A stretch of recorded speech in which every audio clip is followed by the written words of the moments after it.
Thank you. Welcome everyone to the UU Church of Tullahoma, and thank you for joining us on this morning on Zoom or YouTube or in person. Karen, could you light the chalice? We light this chalice to find inner peace, love for each other, and faith in ourselves. Also to be welcoming to whomever we meet and kind to all living creatures. We gather around this light of hope as we share this time together.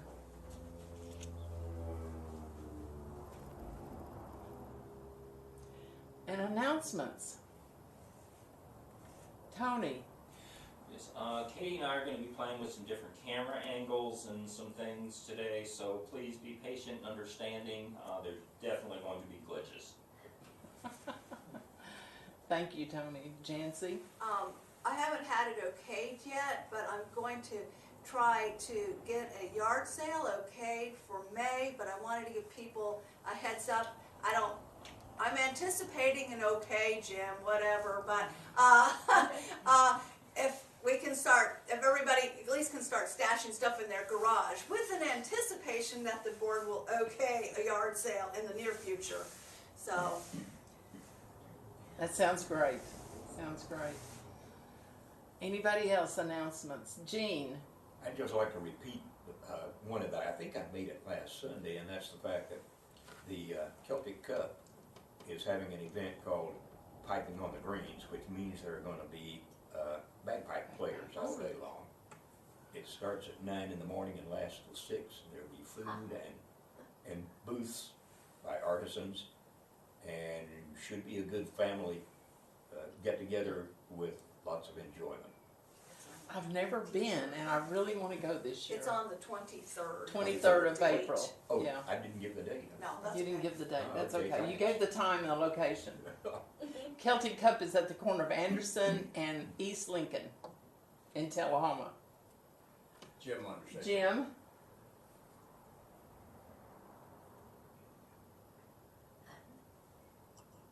Yes, looks like 4 announcements. So the first one is a clarification of people attending board meetings. In the past, I've stated that the bylaws have a phrase in them that say only board members, or it's only open to board members, not board members, members of the church. The current version of the bylaws I'm looking at does not say that. So it's a clarification. Board meetings are open to anyone who attends church and wants to attend a board meeting. So my apologies to those of you who have wanted to do that, and I said that you shouldn't. So the board meetings now are open based on the version of the bylaws I'm working with now. So once again, I apologize to those of you who wanted to. So today we do have a board meeting. Several things on it. We're going to look at how we can get feedback from members of the church and kind of work through how the church looks in the future, where we go from here. We're also going to talk about confidential voting at the election at the annual meeting, and that's scheduled for May 1st. But this is we do have a contested race for president. There's 2 names on the ballot for president, Karen Price and myself. So I've heard this is quite rare that there's more than one person per position, but anyway, we have that situation. The other board vacancies, we still have vacancies actually. All the positions are up for election, but we now have a vacancy for treasurer. So Karen announced last week she'd be resigning as of June 30th. So we are looking for a treasurer. We are looking for a vice president for programs, and we have a vacancy in the continuing trustee position. But Barb Craig has volunteered or to put her name on the ballot for that. So as far as the annual meeting, it's scheduled for May 1st. According to our bylaws, we need to send out a notice of that meeting 14 days prior to the meeting. So sometime this next week via email, all the official members of the church will get a notice of this annual meeting. So probably guessing Friday, Saturday, late in the week, you'll get a notice. And finally, COVID, the numbers are way down, which is really good. It looks like we're past the big surge, and hopefully the next, this Omicron variant will just be, a lot of the experts are saying it's just gonna be a little bump or a swell rather than a big surge. So hopefully that's the case. However, if you do get COVID and you've been to church, please let a board member know so we can let other folks who were there in person know that they may have been exposed. So thank you, and that's it for me. Thank you, Jim. Any other announcements on Zoom? Chuck? The usual, our Thursday night discussion group will meet via Zoom on Thursday night at 7 o'clock. If you need a link, call me, or text me, or email me, or Rick, or Patty. We've had a couple, 2 weeks ago, we basically didn't have anybody show up but myself and Rick, so we didn't really do. So, and this past week there was a technical glitch, which is a fancy way of saying I screwed up. So this week we're gonna for sure do a Rethink X video called, it's Technology Megatrends. And it's about a 30-minute video that we're gonna watch and discuss. So if you're interested in that, show up. And if you're not, well, you should be. But anyway, that's all. Thank you. Anybody else? We haven't announced this yet, I don't think, but we're planning a get-together here at the church on May the 14th. And there's a possibility we'll have a special speaker come in, and we're going to have some activities for the kids, and food. So if anybody has anything they want to add to that, that would be terrific. So March the 14th, put it on your calendar, and May the 14th. On your calendar, May of this year. Next month. Anyway. Jean. Can you repeat the time of the meeting? I can't write and listen at the same time. I understand. May the 14th. And probably start at, 10 o'clock. We haven't worked out all the kinks yet. It'll be in the next newsletter.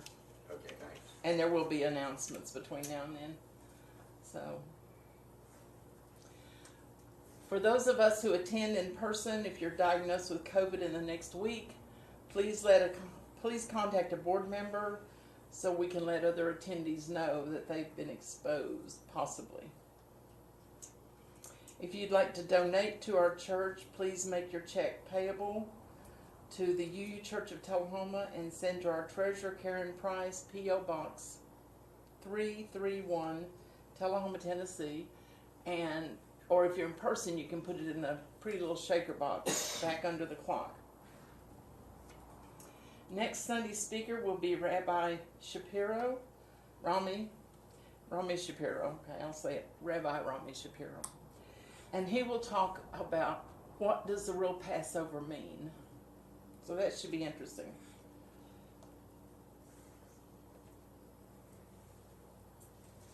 Any other announcements? Love is the doctrine of this church. The quest of truth is its sacrament, and service is its prayer. To dwell together in peace, to seek knowledge and freedom, to serve human need, to the end that all souls shall grow into harmony with the divine. Thus do we covenant with each other and God. Our speaker today is Sara Green, all the way from New Orleans.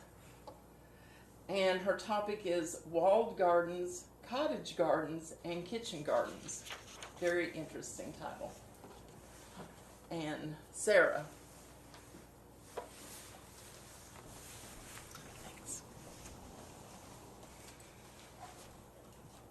Oh yeah, that's really helpful. Do you need it? You need it. I don't need it, but I do like to. I like to see. we usually cover It'll just be everybody you. up. Okay, Do you want to that's fine. see? I Because would there's two of you. That's the I problem. would love to see people. Is that But we don't do doable? that. Okay. It's just you. Can you, Okay, can you that's- flip, no. Yes, okay. we're unable to show the Okay, audience as That's well as fine, you yeah. speak. So let's because cover- So That's let's fine. cover it up, because, I know you are there with us. yes, In just spirit. close your eyes and envision it now. Well, good morning. Oh, yeah, okay. Good morning, everyone. I do want to see you all. Such a pleasure to be here. Tennessee has such a special place in my heart. It is where I went to divinity school at Vanderbilt. It's where my 2 adopted kids are from. It's where I met my partner. So Tennessee has a lot of me, including a home still in Lawrenceburg. But let me tell you a little bit more about me. I just showed up. I'm Reverend Sara Green. I am from New Orleans, Louisiana. I was in 9th grade when Katrina hit, and that was the first time I learned that I could survive anywhere in the world. We moved to Silver Spring, Maryland first, and then Fort Walton Beach, Florida. So that was a nice year to be a sophomore in high school. For college, I went to school in Vermont, and I studied dance, and then landed in Tennessee, and the rest is history. I've worked at the U Church in Nashville, both of them, and First UU Church of Nashville ordained me in 2019, and so we're good ways down the ride, and the UUA, the big UUA, pays my bills. I work in the Lifespan Faith Engagement Office as Youth and Young Adult of Color Ministries Manager. So that means, gosh, we do a lot of programs for youth and young adults at a national level and are working on resourcing congregations like this one and others to make sure that our young people feel the same ways you all felt when you found this church home. So that's a little bit about me. Live in New Orleans with my partner Ben and my 14-year-old Peyton and my 1-year-old Emil. And we have 2 dogs, Rural and Esther. Rural was a sheepdog, but she found an early retirement. So now she's happy not to work a day in her life again. That's a little bit about me. The last thing I want to tell you about myself is that I moonlight as a gardener. It was a year into the pandemic, and usually we travel for work, and we just were doing so much on Zoom. And standing in front of a screen for 40 hours a week is taxing, as maybe some of you know. And I just was missing that connection to community, to like the outside world. And so I started growing more food. And I want to tell you about the place that I have been growing the most food. It's called Longview Home and Garden. So picture this. Maybe you've never been to New Orleans, but it's on the edge of the city, and it was built right before the Second World War. It's on 8 acres, and it starts with this gorgeous driveway with ferns and pines and palms, and you really feel like you're being transported into, you're like, I don't know what this is about to be. So then you arrive at this cobblestone receiving area, and you turn to your left, and you see what we call Oak Alley. Okay, they got a lot of very dramatic names, like Oak Alley, but it deserves the name. There are about 10 100-year-old oak trees that are shaped in what they call cathedral style, which is they grow up in like over like a canopy. So in New Orleans, a lot of the oak trees are like on the ground and like doing all these like swoopy things. These are shaped to be a canopy. And you see this gorgeous mansion. It's about 33,000 square feet. Right. It was built by Edith and Edgar Stern, a couple who were German Jewish philanthropists. Edith's dad was, I can never pronounce his name right, but starts with an R. He builds a lot of schools for African Americans in the country. Anyone help me with that? It's like Rosenberg or something like that. Anyways, philanthropist. And they built this 8-acre property with a third of their wealth. Wow.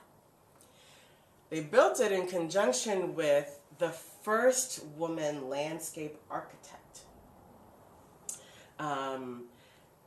who did the landscaping and the interior design of this 8-acre plus 33,000 square foot home. And the rest of the 8 acres are filled with all of these gardens. I'm not really sure what compelled them to have all these gardens, but they're so impactful. And why I want to tell you about them today is that I think of our congregation and our congregations as maybe a sort of long view, maybe this like, it kind of feels like a kingdom of sorts, like a beloved community of fractals and gardens that all contribute to this community that we're connected to. So that's what I'm going to attempt to do here today. The landscaped architect, I don't want to forget her name. Her name was Ellen Shipman. She's from Connecticut, and she had an all-women crew, one of the first all-women landscape firms in the country. And Longview she designed hundreds, but this is the one that's most intact. It's a historical site, and I could talk about Ellen Shipman for days. Just her vision and the way that she articulated it, magical. So I want to talk about a couple of the features specifically about Longview that I think has lessons for us in our congregations and as we connect with other congregations and understand ourselves as part of a larger body of communities. The first thing that you notice when you arrive at Longview are get this, long views. Oak Alley with the 100-year-old oak trees are just one of about 15 long views. So if you're on Oak Alley, you can see straight through the house to the other side. There's long canal gardens. There's just a way that you can stand pretty much anywhere in the garden and see in front of you and behind you. And it's majestic. And for me, the connection is, how do we understand ourselves in time? I learned just this morning that you all have been here since the 60s? Wow, that's a long view.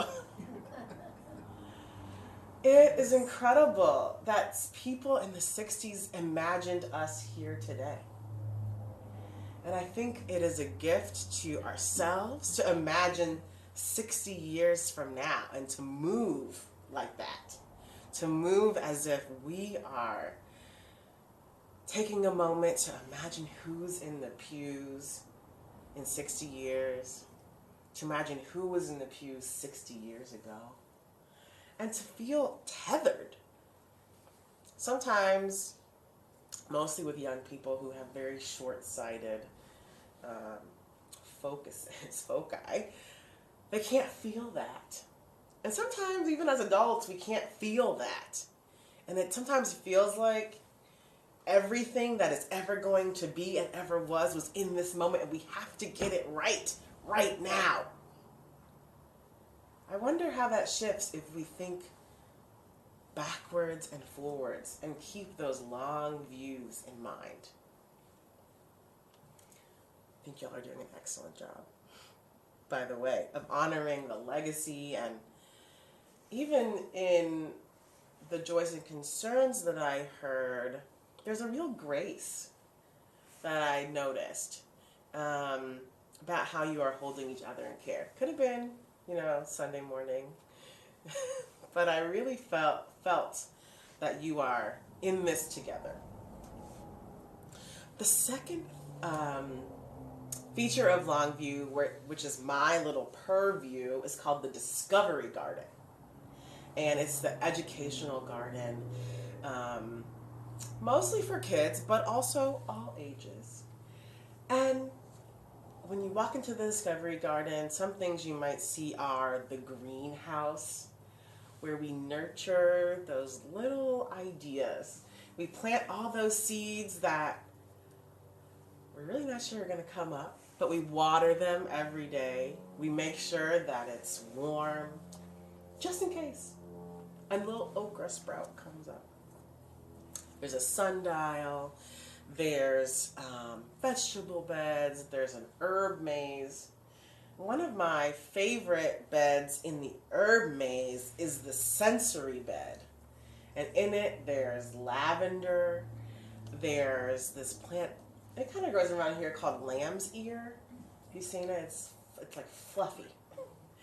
And then there's this plant that it looks almost like a fern. When you touch it, it closes up. Very fun. Very fun. And there's always something to discover in the Discovery Garden. And I think our congregations, this community, can be like that too. A place where we are always discovering. There's always something new to learn about each other. Some of you who may have been in long-term partnerships know that it's important to keep learning about your partner, to keep learning about your community. And that there's room for those little seeds to grow, like the yard sale. I'm sure that piping on the greens was once a little tiny seedling that someone kept watering. Didn't know people were going to sign up, but they kept at it. I think our communities can be like that. We keep learning about each other. We water the little seeds diligently, with rigor, almost like a spiritual practice, perhaps. And one day things might blossom. We might learn that one thing about someone that makes them make sense. It makes them make sense. That, I think, is a thing that we should be looking for in each other. The next one is called the Walled Garden. Now, it took me a while to figure out the purpose of this. I'm still figuring it out. But essentially, it's a garden, it's a circular garden, not always, I imagine, that has brick walls. What an interesting feature. I think it has a couple of different purposes. The first one, aesthetically, is just you walk in and it's like what are those walking mazes called? Labyrinth. A labyrinth. You walk in, you walk a little bit in the vegetable gardens. Ooh, and you just feel held. You just feel like you could stay there forever. Like, it's almost like the brick walls are like blankets almost that are holding you and these plants together. The second thing is that when it gets cold and when below freezing, and that's the moment where plants go to die, it insulates the heat. So you need to cover less. This is a really profound metaphor for me, for our congregations. To hold us, to insulate us in those moments in our community that drop below freezing. Hasn't sometimes in the past 2 years felt like that? They drop below freezing and we just don't know if we're going to make it to the spring. I think our communities can be that container that don't keep people out, but hold us and make us feel like we belong and that we're cared for, and it's a place where we can do serious work of growing that okra or that artichoke plant, and also it's permeable. We can come in and out. This building that I'm in right now does feel like that walled garden. It's so warm.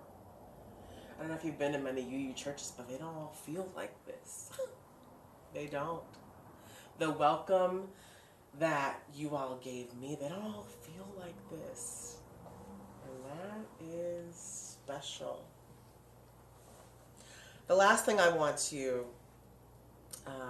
talk with you about is the wild garden. Now, this is where things might get a little testy. So, if any of you are gardeners or growers or horticulturists or climate earth care people, you know that native plants are like a big thing. Wherever you go, they're like, plant the native plants. More. Everything for the pollinators, everything native. And it looks a little wild when things are growing. And things just pop up. And they just are there. And sometimes what we call weeds come in. And my friend Chris is the gardener for that space. And wow, I ask him all the time, like, Chris, how do you not get overwhelmed? This is like about an acre of native plants. That's a lot of space for native plants that aren't manicured, that aren't, I mean, they're cared for, but it is called the wild garden, and I just can't imagine how he doesn't get overwhelmed. So as I think about our congregations and our communities and our fellowships, I'm curious, and I think this is something that I will be thinking about, and I hope you will be thinking about, is what does that have to do with our communities? The first thing I think of is that we're in Tullahoma. I spent time in Lawrenceburg, Tennessee, and other rural parts of the South. There's a lot of things going on.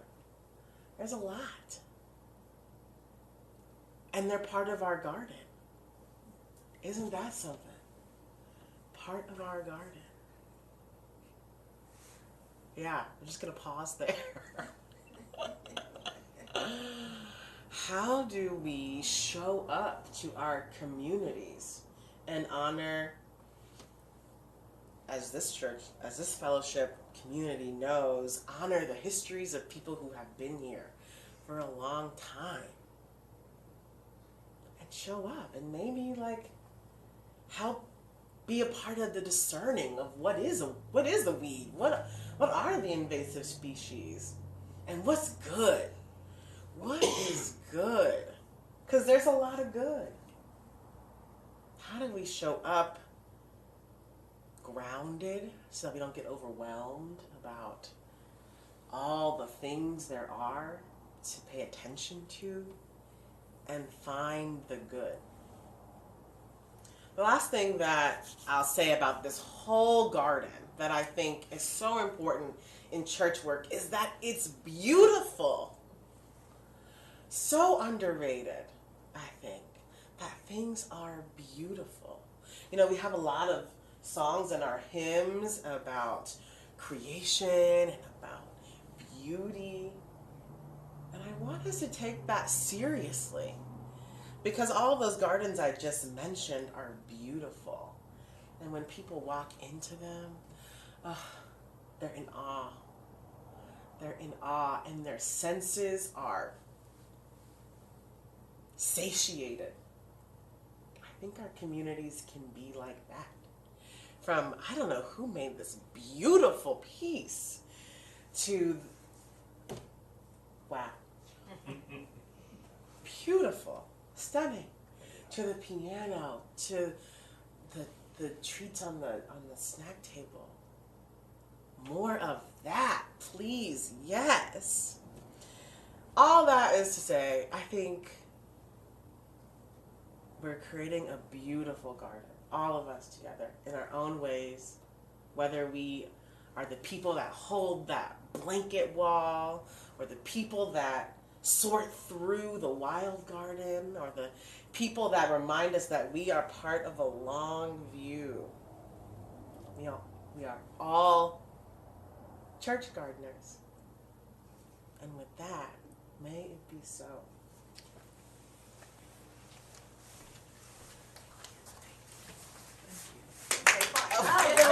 Very nice. Yay. Just a second, we're letting them yay too.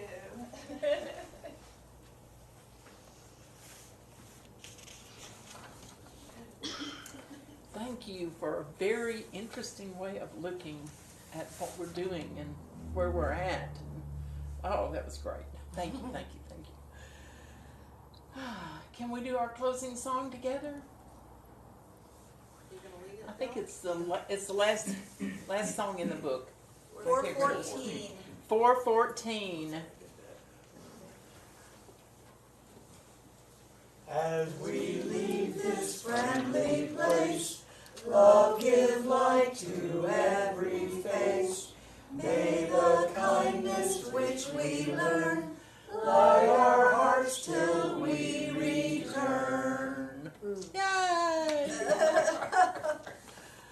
Okay, we'll take about a 10, maybe 12-minute break and be back at 11 or 11:05. We're being relaxed this morning.